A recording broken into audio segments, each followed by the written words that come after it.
देवादिदेव 1008 श्री पार्श्वनाथ भगवान के, गुरुनाम गुरु आचार्य भगवान श्री ज्ञान सागर जी महाराज के, संत श्रोमणी आचार्य भगवान गुरुदेव श्री विद्या सागर जी महाराज के,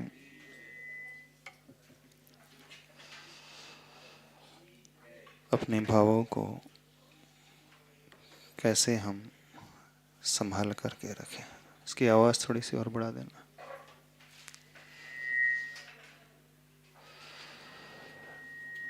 हमारे इमोशंस आज उनको कंट्रोल करने के कुछ पॉइंट्स अपन समझ लेते हैं। शॉर्ट में उस विषय पर थोड़ा सा चर्चा कर लेते हैं। मुख्य रूप से अभी तक जो हमने समझा है, सबसे इम्पोर्टेंट होता है हमारा माइंडफुलनेस रहना, जागृत अपने आप को बना करके रखना।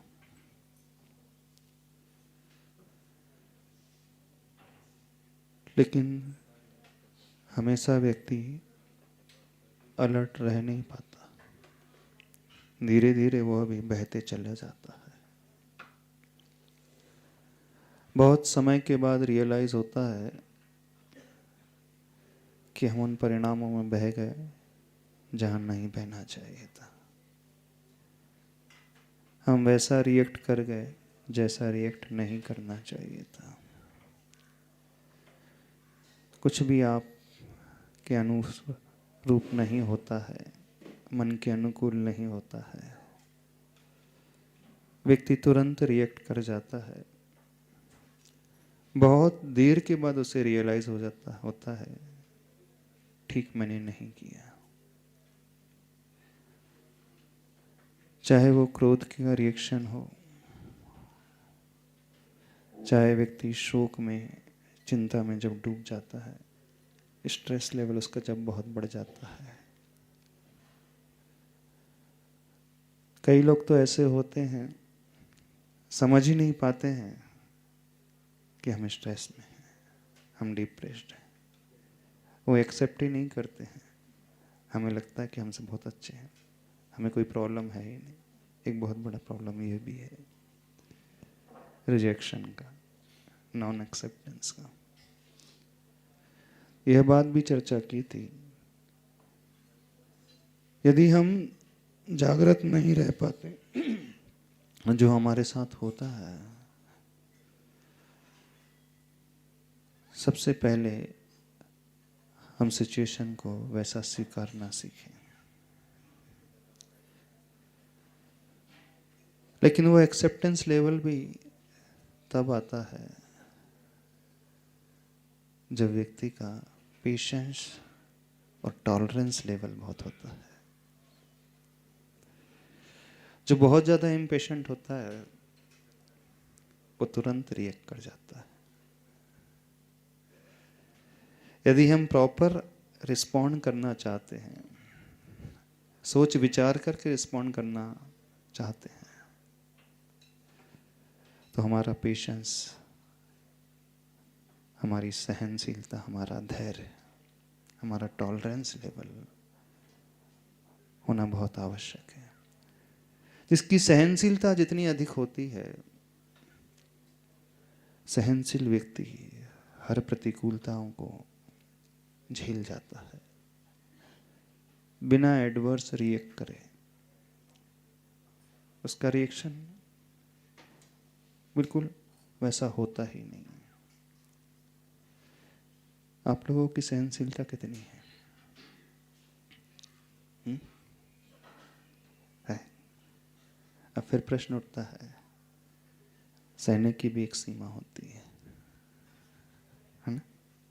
कई लोग तर्क करते हैं, यदि हमारे साथ अन्याय हो रहा है, गलत हो रहा है, कोई हमें दबाता है, हमसे मिसबिहेव करता है, तो हम कहाँ तक सहन करें, कितना झेलें?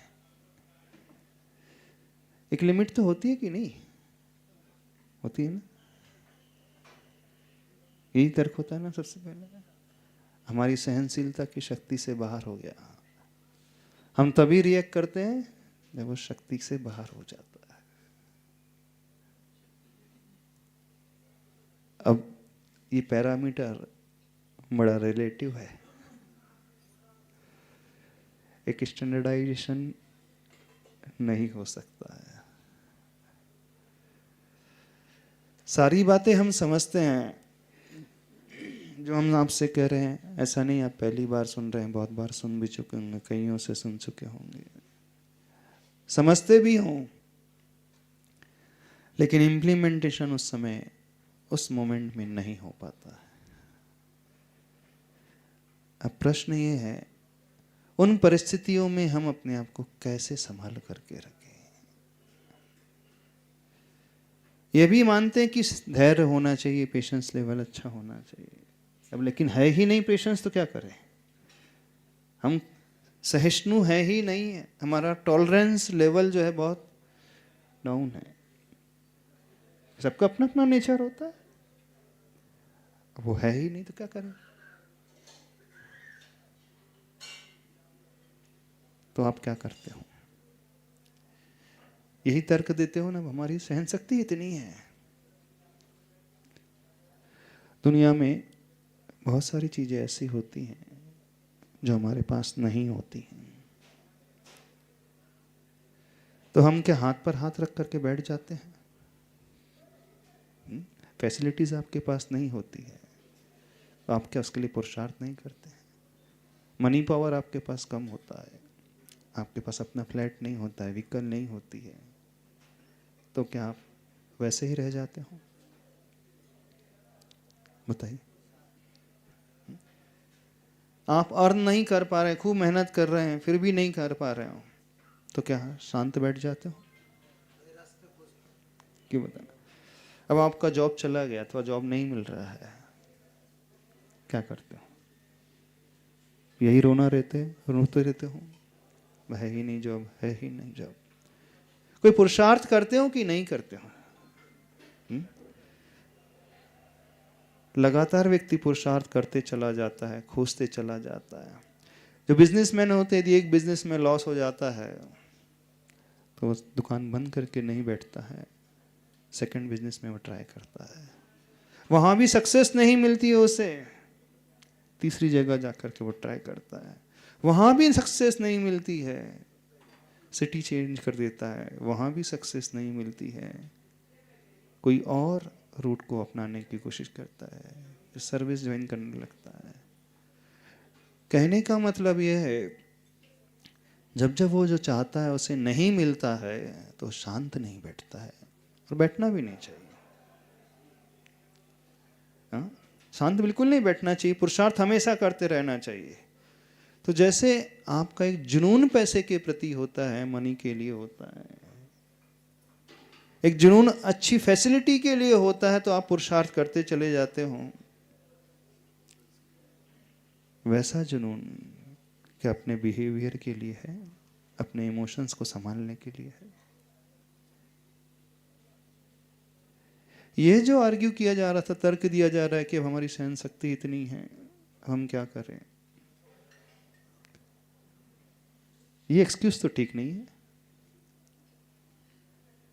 हमारा नेचर ही ऐसा है, यदि आप उसको नेचर को इस प्रकार से एक्सेप्ट कर रहे हो, ये ठीक नहीं है।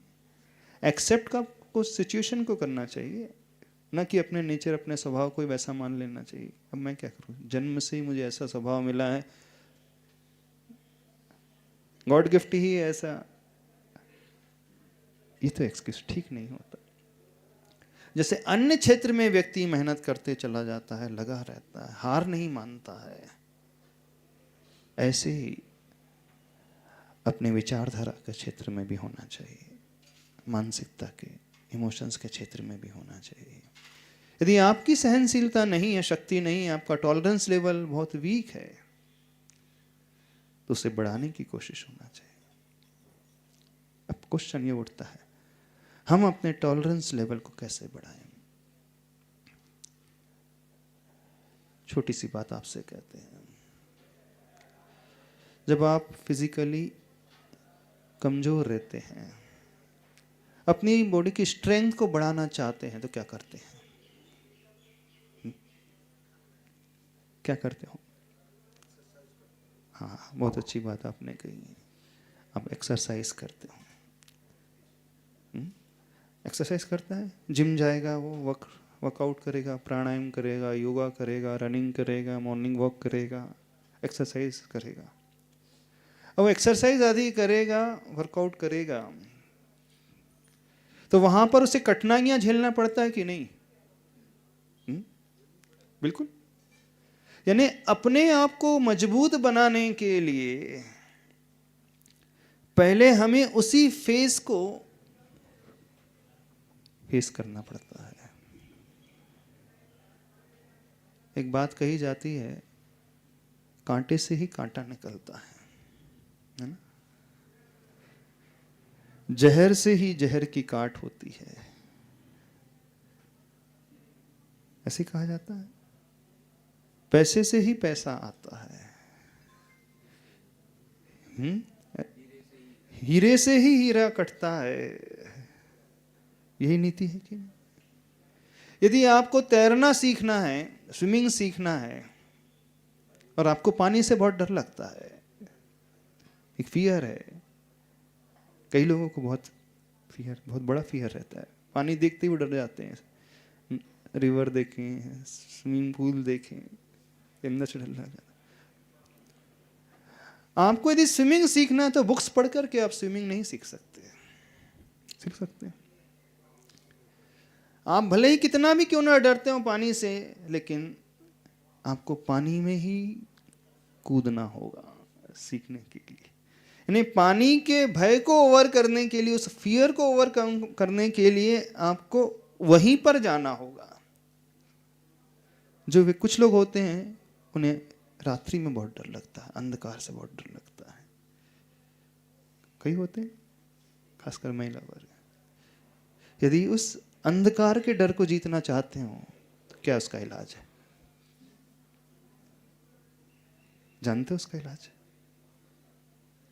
क्या इलाज है? धीरे धीरे, ग्रेजुअली हमें उस अंधकार को फेस करना सीखना चाहिए। जो व्यक्ति कड़वा नहीं खा सकता, करेला नहीं खा सकता, उसके लिए कहा जाता है थोड़ा थोड़ा खाना शुरू करो। यानी धीरे धीरे जब हम उसी प्रैक्टिस को करने लगते हैं, उसी एक्टिविटीज को करने लगते हैं, तो जहां हम वीक रहते हैं, कमजोर रहते हैं, उसी में अब हम मजबूत होने लगते हैं। बहुत सारे लोगों को माइक फियर होता है, स्टेज फियर होता है ना? कई लोग होंगे टैलेंटेड बहुत रहते हैं, एकेडमिक स्किल्स उनकी बहुत अच्छी रहती है, लेकिन जैसे ही स्टेज के सामने आते हैं, क्या हो जाता है? पूरा शरीर, पूरी बॉडी कांपने लगती है, सब कुछ भूल जाते हैं, वर्ड्स ही नहीं निकलते। होता है, कई लोगों के साथ होता है। वो उस स्टेज फियर को यदि जीतना है, माइक फियर को जीतना है, तो क्या करना होगा? प्रैक्टिस माइक में ही बोलने की करना पड़ेगा। हाँ, पहले धीरे धीरे अकेले बोलो, फिर 2 लोगों के सामने, फिर 4 के सामने। समझ में आ रहा है प्रोसेस क्या होती है? यदि हम अपने आप को ऊपर उठाना चाहते हैं, तो जो हमारा वीक पॉइंट है, सबसे पहले उस वीक पॉइंट को दूर करने की कोशिश होना चाहिए।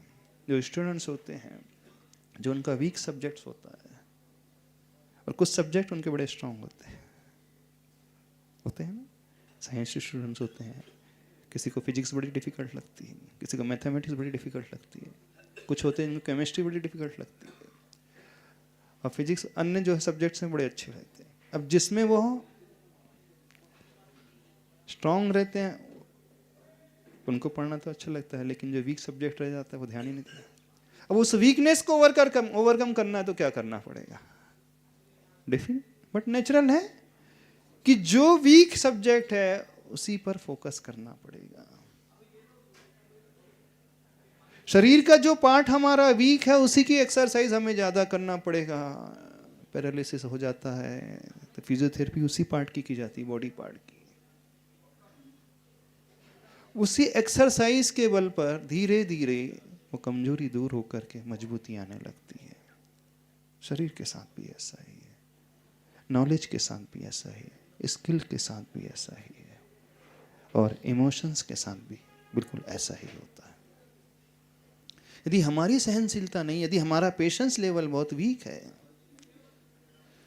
तो हम यह कह करके हट नहीं सकते क्या करें, हमारा स्वभाव ही ऐसा है।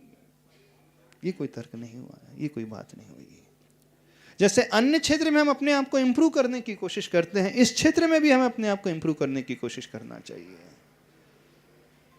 कुछ लोग होते तुरंत में गुस्सा आ जाता है, बोले क्या करें, हम कंट्रोल नहीं कर पाते हैं, परिस्थिति मिलती है, ऐसा निमित्त मिलता है, लोग हमारे अनुसार नहीं चलते, तुरंत गुस्सा आ जाता है।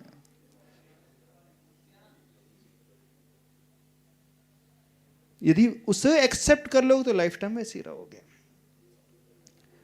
जो बनिया होता है, सही में मारवाड़ी लोग होते हैं, भले ही करोड़पति क्यों ना हो, अपने बेटे को बिजनेस सिखाने के लिए डे 1 से वो अपने शॉप में नहीं बैठालते। हाँ? वो अरबपति भी क्यों ना हो, गोल्ड मर्चेंट भी क्यों ना हो, कोई भी क्यों ना हो, हीरे का व्यापारी भी क्यों ना हो, उसके पास कोई कमी नहीं है, लेकिन उन्हें पता है कि बेटे को आगे बढ़ाना है तो पहले ट्रेनिंग उसे देना होगा। और ट्रेनिंग अपने पास रख करके नहीं होती है, ट्रेनिंग तो प्रतिकूलताओं में ही होती है। हमारा विकास हमेशा प्रतिकूलताओं में ही होता है। आचार्य भगवान ने बहुत अच्छी पंक्ति लिखी है, संघर्षमय जीवन का उपसंहार हर्षमय होता है। जिसके जीवन में जितने अधिक संघर्ष होते हैं, उसकी लाइफ उतनी ही हर्षमय हो जाती है। जितनी एडवर्सिटी हम फेस करेंगे, उतने ही हम पावरफुल बन करके निकलते हैं। जितनी विपरीतताएं हम झेलेंगे, चाहे स्वतः झेलें, चाहे परवश होकर के झेलें, जितना ही हम वर्कआउट करेंगे उतना ही शरीर हमारा मजबूत बनेगा, जितनी हम मेहनत करेंगे उतनी ही मजबूती हमारे भीतर रहेगा, जितने हम ज्ञान का प्रयोग करेंगे उतना ही हमारा नॉलेज पॉलिश्ड होता चला जाएगा। ऐसी है ना। और उसको हम यूज नहीं करेंगे, हम उसे खोते चले जाएंगे। If we don't use, we lose it. Unused moneys devalues, unused talent decays, unused machinery disintegrate, unused iron get rusted। Simple सा नियम है, जिसका हम प्रयोग नहीं करते उसे हम खोते चले जाते हैं। यदि हम उसको आगे बढ़ाना चाहते हैं और हम ऊपर उठाना चाहते हैं, तो होना क्या चाहिए, जो हमारी कमजोरी है सबसे पहले उसी को जीतने के लिए हमें वो पुरुषार्थ करना होगा। जो भी कमजोरी है, जब हम इमोशंस को कंट्रोल करने की बात कर रहे हैं, अपने परिणामों को सुव्यवस्थित बनाने की बात कर रहे हैं, चाहे वो इमोशंस शोक के हैं, चिंता के, एंजाइटी के हैं, फियर के हैं, अथवा ग्लानि वाले भाव हैं, अथवा द्वेष के भाव हैं, अथवा राग के भाव हैं, कोई भी क्यों ना भाव है जो हमारे मन के अनुकूल नहीं हो रहा है, हम भाव में बहते चले जा रहे हैं, तो सबसे अच्छा जो सॉल्यूशन होता है, अपने आप को इतना ऊपर उठा लो, अपनी थॉट प्रोसेस को इतना ऊपर बना लो, और वो होता है टॉलरेंस लेवल को बढ़ाने से। अब प्रश्न ये है, हम टॉलरेंस लेवल बढ़ाएं कैसे, अपनी सहनशीलता हम कैसे बढ़ाएं, सहन करने की क्षमता को कैसे बढ़ाएं। कभी आप लोगों ने उपवास किया, फास्ट किया? याद करो जब जीवन में आपने फर्स्ट टाइम फास्टिंग की होगी, पहली बार उपवास किया होगा, उस दिन कैसा लगा था? पानी पानी याद आ रहा होगा, भोजन याद आ रहा होगा, रात भर नींद नहीं आई होगी, है ना? रात भर नींद नहीं आई होंगी, बस ये दिख रहा होगा कब दिन हो पानी मिल जाए, ये होता है तो फर्स्ट टाइम उपवास करते हैं। बिल्कुल सबके साथ ही ऐसा होता है, जिसका कोई एक्सपीरियंस नहीं है, बच्चा होता है, प्राय सबके साथ ऐसे ही होता है फर्स्ट टाइम। लेकिन धीरे धीरे जब ग्रेजुअली वो करने लगता है, फिर क्या होता है? फिर उसे पानी याद नहीं आता, भोजन याद नहीं आता, फिर वो अपने डेली रूटीन में इतना व्यस्त होता है, उसे पता ही नहीं चलता मेरा फास्ट है। वो भूल ही जाता कि मेरा उपवास है। लेकिन जब फर्स्ट टाइम उसने किया था तो उससे सिर्फ भोजन खाने के अलावा कुछ नजर नहीं आता। सबके साथ होता है, ये बच्चे लोग करते हैं ना। हाँ, 12 साल के 15 साल के जो बच्चे हैं, जब जीवन में पहली बार करते हैं तो घड़ी देख के रात के 12 बज गए, कैलेंडर बदल गया, डेट बदल गई, तो हमारा तो हो गया उपवास। कुछ ऐसे भी होते हैं। हाँ, वो बोले 12 बज गया, डेट चेंज हो गई ना। हाँ, 12 बजते ही अब डेट चेंज हो गई है इंग्लिश कैलेंडर से, तो बोले हो गया। कुछ लोग ऐसे भी करते हैं, हमने देखे हैं। कुछ लोग हाँ मॉर्निंग 4 o'clock, हाँ 4 बजे तो दिन लग जाता है।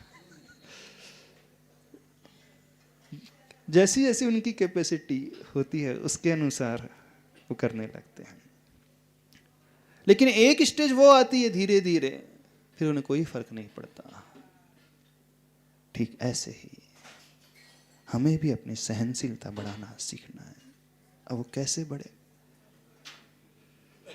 तो जिसमें आपकी सहनशीलता सबसे कमजोर है, जिसे आप बिल्कुल सहन नहीं कर पाते हैं, अब धीरे धीरे उस प्रकार के सिचुएशन को आप फेस करना सीखिए। मान लीजिए आपको गंदगी पसंद नहीं है, बच्चे थोड़ा बहुत कपड़े इधर फेंक देते हैं, टॉयज इधर फेंक देते हैं, शूज इधर रख दिए। अब रहो ऐसी जगह, थोड़ी देर रहो। पहले दिन दिमाग खराब होगा, 2 दिन खराब होगा, लेकिन धीरे धीरे आदत पड़ जाएगी। जो बच्चे हॉस्टल्स में रहते हैं ना, वो सब सीख जाते हैं। अपने हाथ से रूम क्लीन करना, अपने हाथ से क्लोथ क्लीन करना है, अपने हाथ से बर्तन भी साफ करना है, और फूड भी बनाना है तो वही बना लेते हैं। रफ एंड टफ हो जाते हैं, होता है कि नहीं? ओवरऑल डेवलपमेंट उनका अपने आप हो जाता है।